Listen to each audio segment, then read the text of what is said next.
आज ही आपको ये बात याद रखनी है, जहाँ ग्रेजुलेशन टिश्यू बनना शुरू हो जाए वहाँ पे एटलीस्ट हीलिंग स्टार्ट होती है।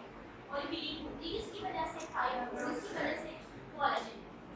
क्लियर? यानी कि इन्होंने फाइब्रोब्लास्ट में कनेक्टिव टिश्यू बना दी उस साइड में। बच्चों मैंने वर्ड यूज किया था ग्रेन्युलेशन। ग्रेन्युलेशन टिश्यू को आप कह लो this is a connective tissue, this is a new connective tissue. जहाँ पे ये नया टिश्यू बन गया, this is a new connective tissue, जहाँ पर आपको ब्लड वेसल्स मिलेगी। ठीक है, वहाँ पे जो आपको पता चलेगा एक्चुअली यहाँ पे हीलिंग का प्रोसेस हो रहा है। अब इसकी प्रॉपर डेफिनेशन क्या है? ग्रेन्युलेशन टिश्यू को आप डिफाइन करोगे, this is a new connective tissue and tiny blood vessel इन।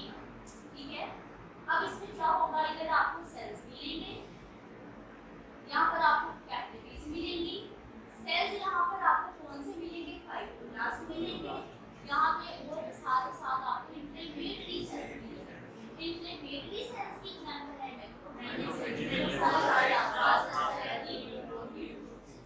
यहाँ पे जी आपको न्यू ब्लड वेसल्स, नई ब्लड वेसल्स बनती हुई मिलेंगी।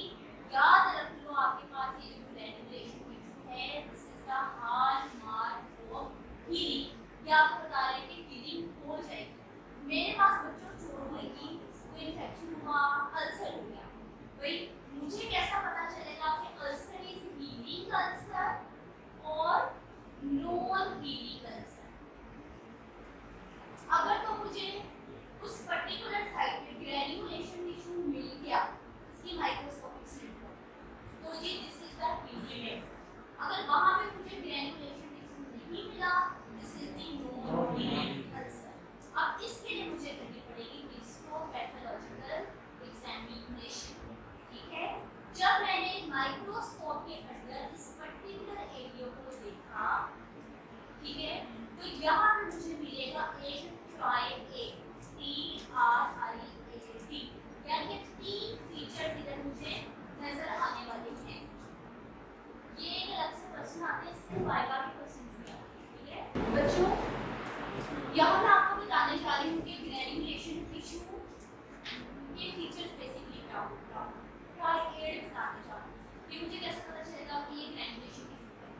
तो यहाँ पर आपको नजर आएगी, याद रखना है। ठीक है, कुछ पॉइंट्स नोट्स में you will see proliferative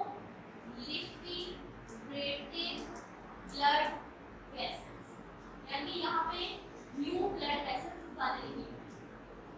यहाँ पर आपको नजर आएंगे फाइब्रोब्लास्ट।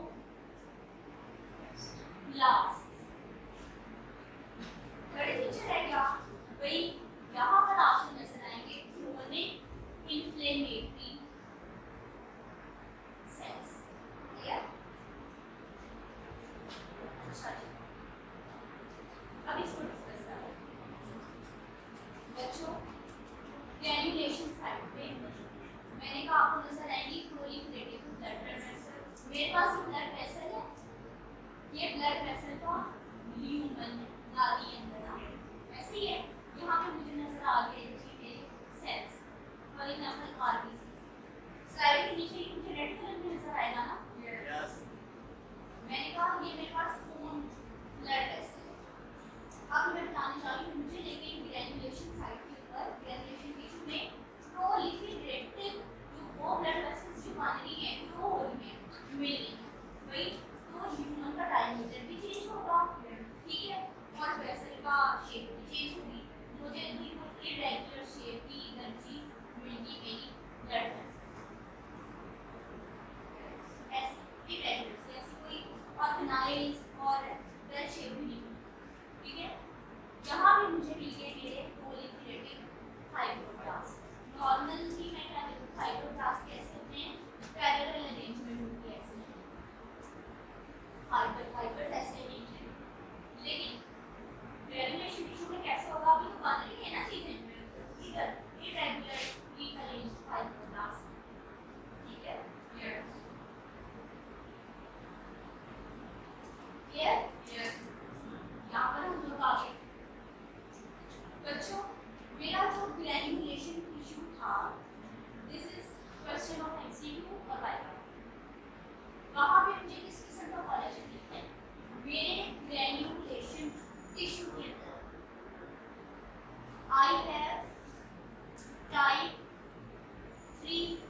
आपको स्लाइड नजर आ रही है जिसको पैथोलॉजिकल एग्जामिनेशन करने वाले मुझे बॉक्स में रेड कलर आपको क्या रिप्रेजेंट कर रहा है that is representing blood vessel irregular से है ना ह्यूमन ह्यूमन ये रिप्रेजेंट कर रहा है ब्लड वेसल इसके अंदर ह्यूमन नाली उसके अंदर आगे चीज है ठीक है और देखो रेड कलर कहीं भी लोकेटेड है कहीं पे सर्कुलर है इरेगुलर है ये मेरे पास ब्लैक कलर में डार्क कलर में आपको डॉट्स नजर आ रही है this is representing inflammatory cells आपको जगह जगह इरेगुलरली प्लेस्ड फाइबर्स नजर आ रही है these are the fiber ये स्लाइड हम लोगों ने अपने एग्जामिनेशन में स्टडी की कर अच्छा जहाँ पे बच्चों अल्सर हो जाए ठीक है वहाँ पे चांसेस है कि फंगस भी हो सकती है अब मुझे कैसे